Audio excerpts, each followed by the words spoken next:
Hello. या मी तुमचीच वाट बघत होती. मला जरा हेल्प करा बॅग भरायला. कारण की मी एक डब्बा नाही ना 6-6 डब्बे घेऊन जाते. कारण की मला भूकच तेवढी लागते आणि आज घाईत निघालेली आणि त्याच टायमाला बरोबर ट्रॅफिक होती.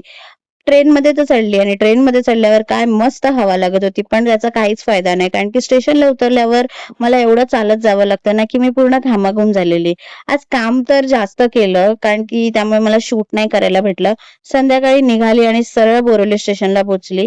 बघितलं तर हा कुत्रा इथे मस्तपैकी पीसफुली झोपलेला. पण बरं झालं माझी लाईफ ह्याच्यासारखी नाहीये. मी काहीतरी काम करते आणि त्यामुळे माझी बॉडी मेंटेन राहते. घरी गेल्यावर मस्तपैकी एकदम जेवली आहे आणि त्याच्यानंतर डबल चीन आपल्याला अशीच थोडी ना येते. हे जेवल्यावरती आपण गुलाबजाम आणि अजून काय काय गोड गोष्टी खातो ना त्याच्यामुळेच ही आलेली आहे. पण त्याच्यावरती आपल्याला काही सोल्युशन भेटणार नाहीये. माझ्याने गोड बिलकुल सुटणार नाहीये. मी तर गोड खातच राहणार आहे. तुम्ही पण खात राहा आणि गोड बोला पण. आपण भेटूया उद्याच्या व्लॉगमध्ये. Bye bye.